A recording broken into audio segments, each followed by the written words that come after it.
Hey everyone, welcome to another episode of High Energy Keto Girl. And today's guest, back for a second time, is Dr. Anna Cabeca. She is a triple board certified Emory University trained physician and hormone expert who was diagnosed with early menopause at age 38. Devastated, she set out on a personal wellness journey to reverse her menopause side effects, which resulted in her delivery of a healthy baby girl at the age of 41. After experiencing her own health successes, Dr. Cabeca began counseling others, ultimately changing the lives of thousands of women across the globe. I cannot wait for you to hear this interview. She is awesome, and make sure that you visit the show notes page for a special offer with her book that is coming out on May 5th. All right, let's go say hi to Dr. Anna. Hey everyone, welcome to High Energy Keto Girl, a podcast helping women to age stronger because it is never too late to get fit, be strong, and feel sexy. I'm your host, Tracy Gluhite, health coach and personal trainer and founder of highenergygirl.com. Each week, we will either have a guest interview, which will provide you encouragement or an actionable tip to help you age stronger, or I will do a solo episode. Please also join our awesome Facebook group called High Energy Girls, and I'm looking forward to see you on the inside of that group and hope you enjoy today's show.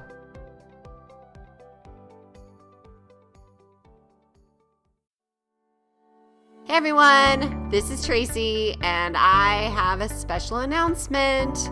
In order for me to help more women age stronger, I have created a 90-day one-on-one coaching program. And the goal here is to teach women over 50 how to age stronger while burning fat and boosting energy without going hungry or living in the gym. If you'd like more information, please hit me up at tracy@highenergygirl.com or friend me on Facebook and send me a message.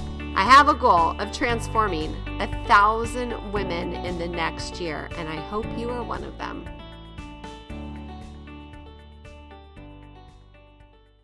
Hey, Dr. Anna, thanks for coming on the show today. It is great to see you again, Tracy. Thank you for having me.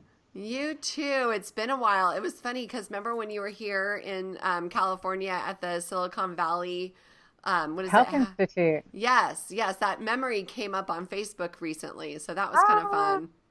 Oh my gosh, that's awesome. I forget, it's been a little while. Yeah, I think it's been a little bit over a year, so that's cool. So I hear, well, let's actually rewind. So if anybody out there is listening that doesn't know you yet, why don't you tell them a little bit about yourself? Okay, great. Thank you. I am Dr. Anna Cabeca. I am a board certified gynecologist and obstetrician. I love medicine. I love women's health. I'm really passionate about it, especially in the areas of perimenopause and menopause, and helping women through transition, through this time of transition to create a graceful transition. And one thing that I learned actually recently is that in Japan, the word konenki for menopause actually means second spring. So I have been holding on to that because menopause is a terrible word. But second spring, isn't that beautiful, Tracy? Yes. They always have a way to twist things to make them pretty. That's true. Taking delight in the little things. And I really definitely see that. So. And so I read your book a long time ago about Keto-Green, which was phenomenal. And I heard through the grapevine that you have another one that's coming out soon. Yeah, thank you. So my first book, The Hormone Fix, has been a bestseller, actually #1 in menopause for over a year on Amazon. So great. And KetoGreen 16 coming out, already #1 in low carb diets and Amazon, but it is released May 5th. And this is, again, my, books are, as you know, are a labor of love. And I created in this one a 16-day plan that encompasses my Keto-Green, keto-alkaline approach to wellness, hormone balance, and revitalization. to really support our bodies in this in any time of life, but certainly, especially during transition. And so with KetoGreen 16, Tracy, we ran group medical visits. I've been monitoring, those who are listening can't see, but I've been monitoring my blood glucose for over a year in customizing menus that really keep blood sugar stable. So with using a continuous blood sugar monitor, this is an hour after my KetoGreen breakfast and just a slight bump, right? Just tiny little recognition, but I stay in the green, so to speak. And that is really critical. We want to become more insulin sensitive as we age. And so identifying things that take you out of a healthy range of blood glucose and also how quickly you bounce back into that healthy range is really important to monitor. So I've done this in creating the plan, and we ran group medical visits with this and with my KetoGreen 16-day plan, and it turned into virtual group medical visits because of the quarantine. And which was like, okay, I was kind of concerned, how well would we do? Because I'm supposed to, pop in we're supposed to do these weekly visits. And so we turned into twice weekly for the 16 days. And initially everyone had come in and gotten their weight, their, the questionnaires, their blood pressure, all that, waist size. And then the coronavirus hit. So we went virtual. And then in 16 days. So during this stressful time, all this uncertainty, what's going on? Everything's closed. Kids are home now or whatever. But this was a menopausal age group. So the average age of participants, 61.6 years old. And this is really important because studies are always done on 30, 40-year-olds or whatever, 20-year-olds, and say, oh, well, these are the great results we get. But us in the perimenopause, like, this is what works. So with an average age of 61.6-year-old women, all women in this, I had a man in the group. I've taken out his results because it skews our data. So it skews it in a very positive way, but still I want what is going on in postmenopausal women. So in 16 days, an average weight loss of 9 pounds, average waist loss of 1.25 inches, and an average decrease in symptom scores of 50%. So huge again. And what these clients said is, during all this uncertainty, they were thankful to have something to focus on that was positive. They were thankful that I encouraged them to check their urine pH so they could see when they were stressed and also needing more alkalinizers, because we know that fortifies our health. That creates a strong foundation. And they said, one lady said, she cracked me up. She goes, and I think she's in her late 60s. She goes, yeah, and I just had so much energy. I was checking in on my elderly neighbors that are much younger than me. That's awesome. So that brings up a question. So if the average age is 61, what is the average age of women that are in menopause? Well, average age of menopause is technically around age 52. Perimenopause is, can be that system of this transition of hormones can be as much as 10 to 15 years earlier so that we experience it. But with the average age of menopause being 52. So we see this transition time as quite challenging, but what we see is the weight gain during the menopause and postmenopause because we become more insulin resistant as well as cortisol sensitive. We go into storage mode much quicker. Okay. And so how long is the average perimenopause versus menopause versus what's the average age of postmenopause? So menopause being defined as that day in your life, this is why it's such a bad term, that day in your life that's 12 months since your last menstrual period. So that is termed menopause. But I know, especially as clients have done my KetoGreen plans or my Magic Menopause programs, that all of a sudden we start having cycles again, right? The improved physiology, we can start having cycles again. So then the clock starts over till there's 12 months since that period, right? And so that's where that menopause is. So anything before that is pre or peri, and after is post. But the perimenopause, so people will be symptomatic in menopausal journey really anywhere from 5 to 15 years before they finally are postmenopausal. Wow. Okay. So basically menopause is a day. So basically you spend more time either pre or post. Exactly. But we typically Oh, will use the terminology menopausal. I'm in this menopausal time period, pre, post, in this kind of transition, and yeah. interesting. And what symptoms do you think that most women experience during that time besides the obvious hot flashes? Yeah, and the hot flashes is a really big one. I know clients who have had hot flashes for 10 or 15 years. And good news is we get them gone within a couple weeks. But again, because one of the key reasons for hot flashes that we always think it's estrogen, often worsening hot flashes are due to insulin resistance. Not so much, again, estrogen, but insulin resistance, hence why insulin is such an important major hormone. So besides hot flashes, we often see, especially in this perimenopausal time period, as we're approaching menopause, we see worsening PMS, irregular menstrual cycles, hot flashes, breakthrough bleeding, weight gain, especially around the waist gain. And we see irritability, PMS, brain fog, mood swings, memory loss.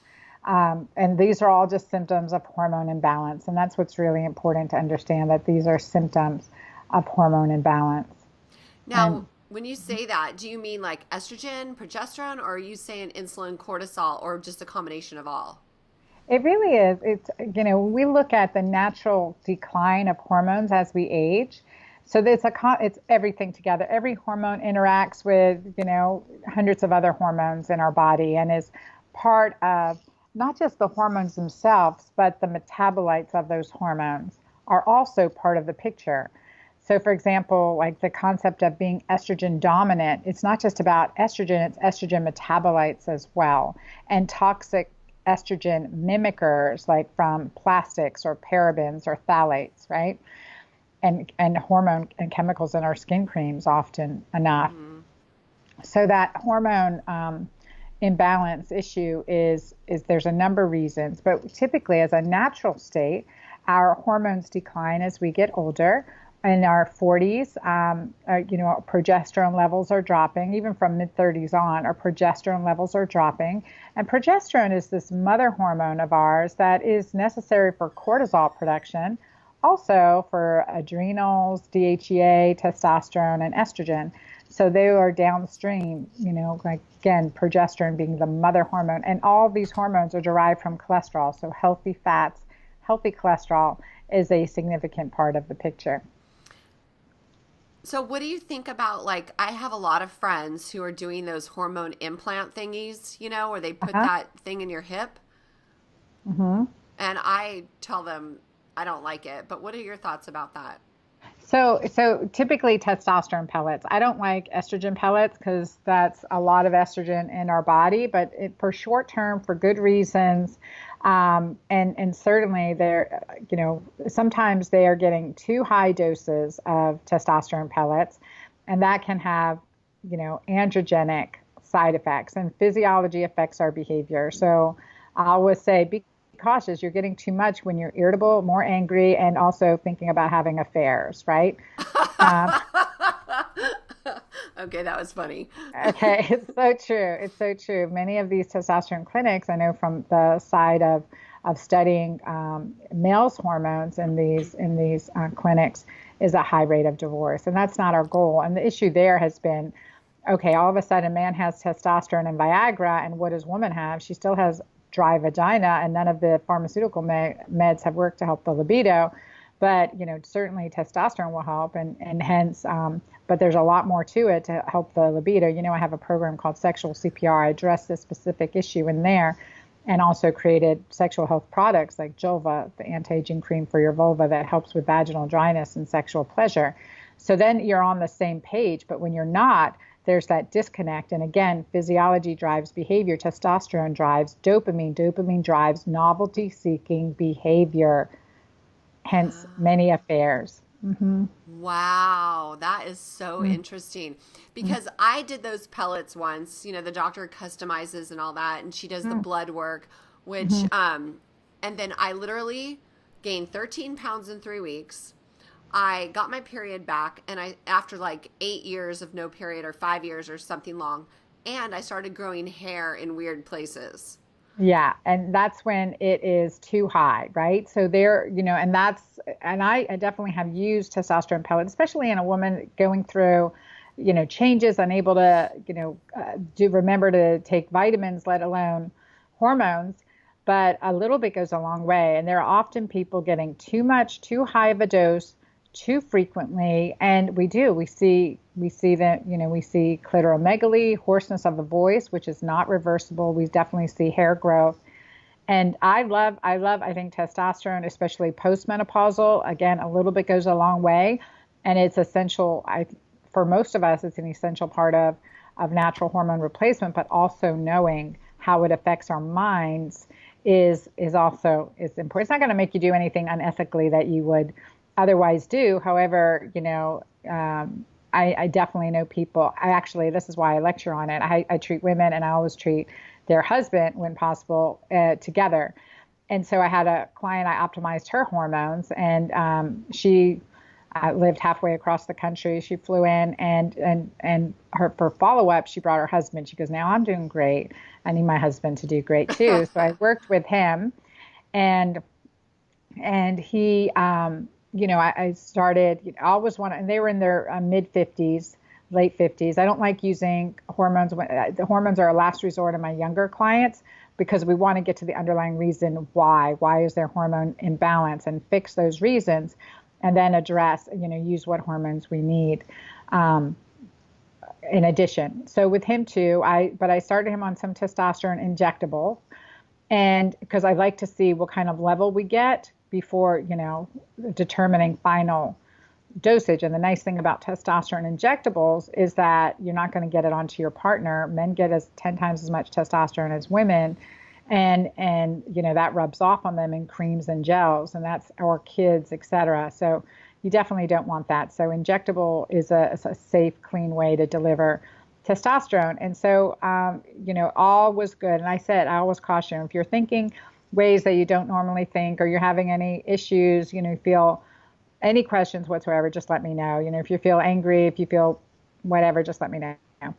And so he called me up a couple months later, and he goes, "Dr. Anna, I think that my testosterone dose is too high because I'm having thoughts about another woman that I have no business having, nor do I want to be having. And I figured, this has got to be the testosterone." And I said, "Let's check your levels, stop right now." And certainly enough, and it turns out his level was quite high, it was at 1500. And, I like it 600 to 900 physiologic in men. And it turns out he was just reading a syringe wrong and giving himself too much. And so that was just case in point. And I lecture and I teach about that when I teach to hormone prescribing physicians, because that is so true. Physiology drives behavior. And the last thing we want to do when we're thinking about our sexual health, when we start, we're like, I want to increase my sexual intimacy with my partner, my wife of 35 whatever years.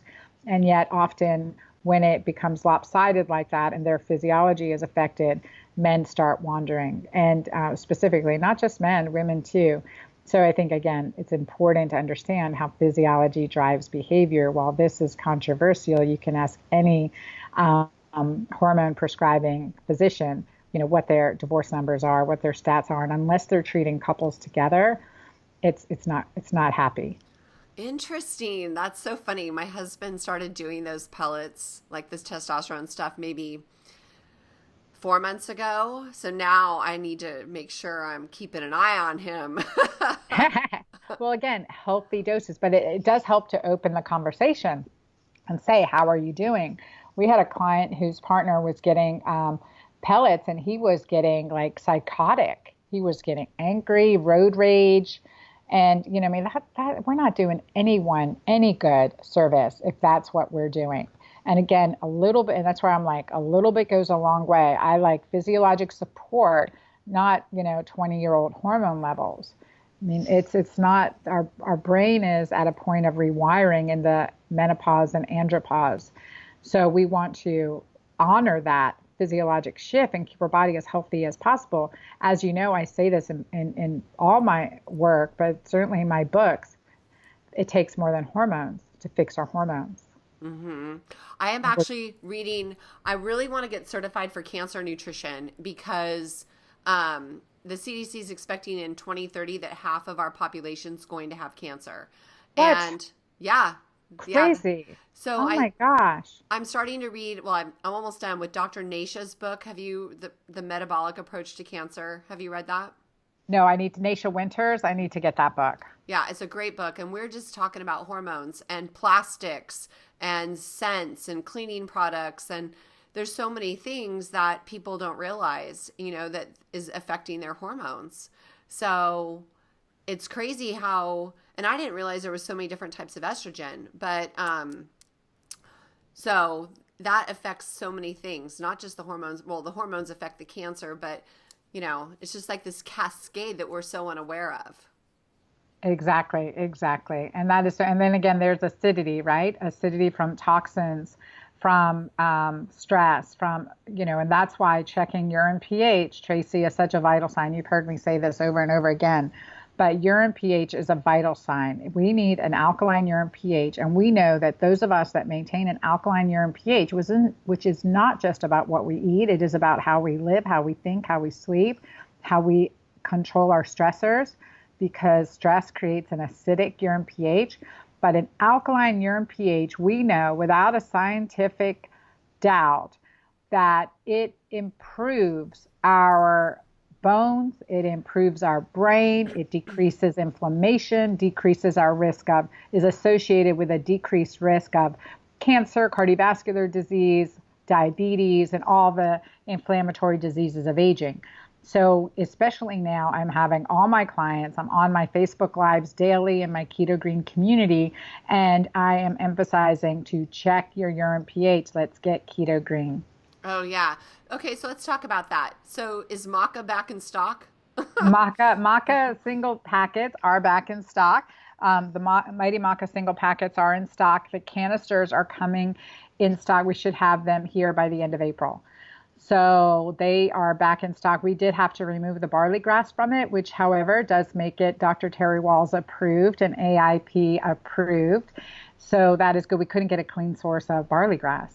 So it was, because my formula is gluten-free, dairy-free, non-GMO, and we couldn't get a good clean source of barley grass. So we compensated, and it is just impossible right now to get good organic barley grass. It was for us anyway. We went through 3 different top-notch suppliers that we've used over the last 10 years, and we test every product as it comes in, and we couldn't meet my standards, so I just had to pull it. The product, as you know, Mighty Maca PLUS, is clean, gluten-free, dairy-free, non-GMO, and all the top quality natural sources. It includes the organic kosher maca from Peru, and also 30 other superfoods, including those we know that absolutely without a doubt boost our immunity and can help us with virus protection, such as quercetin, resveratrol, green tea extract, uña de gata cat's claw herb, turmeric. All of those are in, and more, and 30 more are in, 30 superfoods are in Mighty Maca PLUS, the formulation. And so we sold out, and on back order for that reason. It took me time to decide to go ahead and pull the barley grass, but considering that makes it AIP improved, autoimmune paleo approved, it is a really good thing, actually. So we can get to more people. So the canisters that you had before, because I still have one, does that have clean barley grass in it? Oh yeah, everything. Yes, absolutely. And it's still gluten-free. And it's still gluten-free. Yes, it is the barley grass certified gluten-free. Each product comes in with my specs, and the final is certified. And so that's what, often, because there's over 30 superfoods in there, and we do that with each one, that's where the challenge is. And I kept trying to, go back to the most natural sources, get the natural sources of barley. We couldn't get it. And I don't know if it had anything to do with all of this, in Asia with the barley grass, et cetera. I have no idea. In the U.S., the barley grass contaminates with glyphosate or whatever it is, like none of that's allowed in my formula. And my children drink the formula. I drink my formula. I use it in celiacs. I use it in very immunocompromised people. So, and that's where, barley grass in and of itself has such great nutritional benefits. It really broke my heart to pull it out of the formula.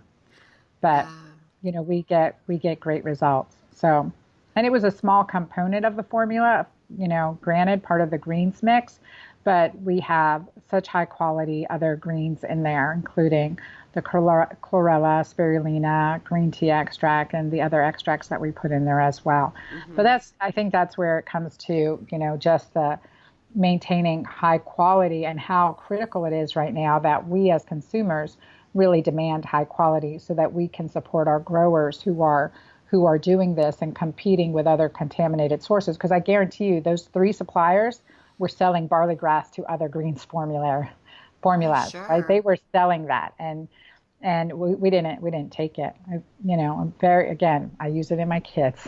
I take it myself. Right now I'm taking like 4 scoops a day, keeping up my adrenals.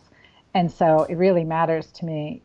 But that's what kind of irritates me. And we know that in the nutraceutical realm, that there's high quality, just like there is in wine and olive oil. And then there's really cheap products that will take anything and label it.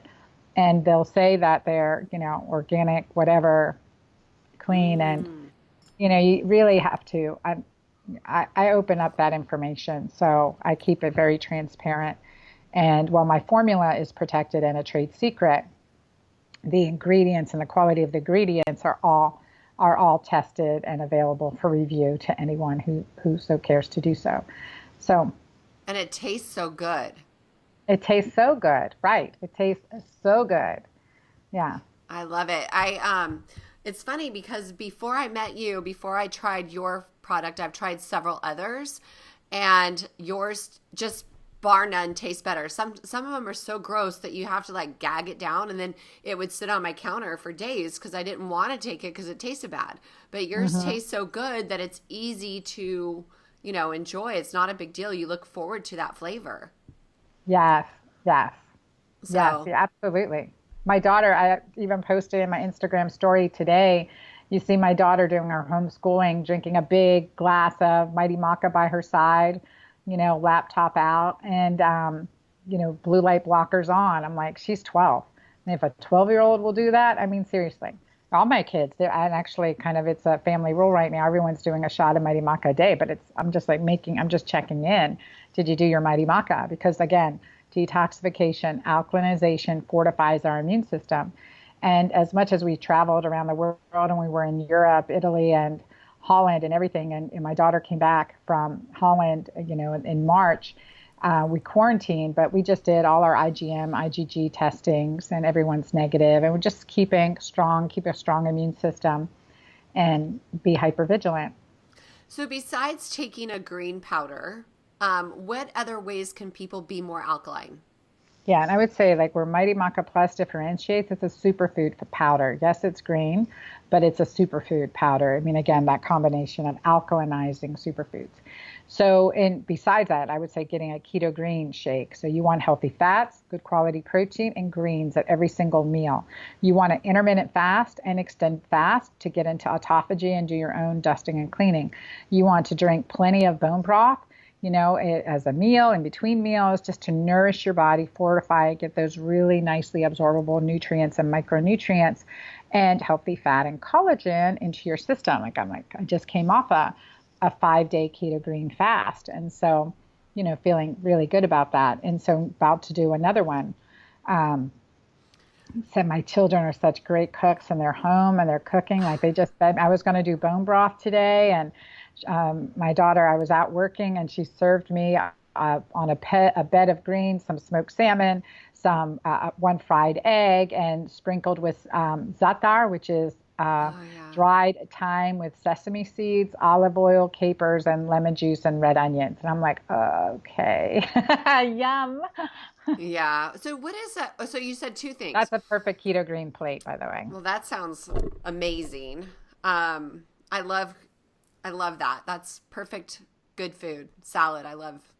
with all the healthy stuff. And I'm learning about, well, I've already known about a lot, but it's more about nutrient density than just all these calories. Like for years and years, all I cared about was how many calories is in that, how much is that. But now it's like quality food, you know, the more of the arugulas, the broccoli sprouts, the cilantros and the herbs to, you know, boost things up. So you said two things I want to ask you about. Number one, bone broth. Do you make it at home? Do you buy it? I have some in the cupboard. I have Dr. Kellyanne's Kettle and Fire. Those are two of the brands that I'll keep in the cabinet. And Western grass fed. Those stay in the freezer just in case. But I have a pot of bone broth right now because when we're doing Keto-Green, you always have vegetable ends like celery root and broccoli and whatever onions and stuff. You just throw them all in with your bones. And we just had roasted lamb for Easter. So I had those bones in the freezer, and, you know, that made my bone broth. And I just add a little bit of apple cider vinegar, 1 to 2 tablespoons of apple cider vinegar. I put it in my pressure cooker, and I, you know, will let it run once, twice, 3 times, and then keep it on slow cooker, and then just continue to drink from that bone broth. So Oh, you it's just easy, keep it, so easy. you keep it cooking? Like you let I it, do. oh, because then it gets even more and more nutrient dense, right? Yes. Oh, Mm-hmm. I Yep. forgot about lamb. We had rack of lamb for Easter, and I forgot to save those bones. What a great Ooh. idea. Yeah, and I do that a lot. Like we do like a baked organic chicken, and then we use the chicken carcass to make a beautiful bone broth. And so I'm always doing that. We always have bones at this house. So fish bone broth, I've tried once or twice. Can't do it. For whatever, I haven't just, you know, anyone have a recipe, please share it with me, tag me, and share me a fish bone broth recipe, please. I mean, just haven't been able to do it. But I think it's really important. You know what I'm just thinking of, Tracy, as I say this? I'm thinking of my dad, you know, I'm half Portuguese. Growing up in Pennsylvania, we went to New Bedford, Massachusetts for the clam bakes, right? And so here you often drink the water from the clam bakes. You'll drink that hot water, you know, you'll have a cup of the hot clam juice essentially. And I'm wondering, because shells are rich in minerals, how nutritionally that pans out. I'm going to have to see if that, because I can definitely drink some clam juice. I wonder if, you know, boiling up some good steamed clams and drinking that water, if that's a good thing to do. I have to, anyone know? Tag, post, answer. Wow, that would be good. Because Hmm. in Dr. Naish's book, she talks about fish broth, fish bone broth. And I'm like, I've never had that. But I do make the chicken one a lot. I have 2 chickens ready to be roasted tonight or tomorrow night, and then I'll make the bone broth. But I've never done it in a pressure cooker. I just put it in a crock pot for like 24 hours. Hmm. Hmm. Yeah, and so yeah, either way, and I like that because you can always just constantly scoop up some. Hmm. Oh, that's a great idea. Okay, thank you for that. And then also, what is a keto green fast? Oh, so for me and my community, what I did in working up to Easter, I had clients option to do different types of fasting. So when I say keto green fasting, they have an option just to do keto green shake. We have our keto green protein mix. Or you can make any of the keto green smoothies, add, you know, support with extra greens like in the, you know, broccoli, cauliflower, you know, blend that up really well. You can do that into your shake. So you're basically on a liquid keto green fast. So did that for the first 3 days of fasting and then went into a water fast. And so, but again, water and bone broth. And so that way we're really boosting alkalinity before we go into fasting, because fasting in general can make us more acidic. So that's why it's really important to focus on those lifestyle factors to get you alkaline, like, you know, things that make you laugh, things that give you pleasure. But that's the concept of keto-green fasting, really focusing on the alkaline behaviors while you're fasting and from food. And so that's a really nourishing way to fast. Oh, I've never done it that way. That's cool. I'll have to try that one. That sounds good. Yeah, I've never done a 5-day fast. And when I do any type of fasting, I always let myself have my morning coffee with MCT oil. Mm-hmm. I can't That'll live keep you without from that. hunger. That's so funny. One thing I did notice, and it became easier for me because I always, you heard me say this, I find the research to support my vices. So when I started wearing the 24-hour blood glucose monitor, one thing I recognized, because I have such a hard time. Like, again, I am my own worst, most difficult client. I had such a hard time getting into ketosis. And again, I'm very metabolically conservative. Let's say I can live in the Sahara for 6 months without food and water, most likely. But what I noticed was those mornings that I'd get up and drink coffee and have that, I started noticing right away my blood sugar goes up 20 to 30 points. So I was like, oh, no wonder, even though I'm very caffeine tolerant, I'm a very rapid caffeine metabolizer. I know this by genetics, and I know this that it never makes me revved up. But it's surprising to see that under the surface, my physiology gets revved up. And that was powerful. So that helped me minimize to like my one espresso a day, sometimes. And then also during my, keto-green fasting, no coffee whatsoever. And that is always reinforcement, because when I get that fasting headache, that caffeine withdrawal headache, I'm like, shoot, I've been doing too much coffee. You know what I mean? Yeah, I do. But I'm actually proud of myself. I went from 3 cups of leaded coffee a day down to 1. And awesome. Then I switched to bulletproof decaf, because I know most decaffeinated coffees are made in they're decaffeinated with a lot of chemicals, but the bulletproof decaf isn't. So I've switched to, I'll have that instead. But I'm going to check my blood glucose to see if it goes up. So do you check it first thing in the morning and then check it like an hour after you have your coffee, or how do you recommend checking? Well, for blood glucose, I probably check 15, 30, 45, 1 hour. I check it that frequently and just kind of chart the curve. But actually, Tracy, get one of these. Your doctor has to prescribe it. The Freestyle Libre, Libre Freestyle. It stays in for 14 days. It's, I have some videos at my video day 16 on my daily lives on my Facebook page.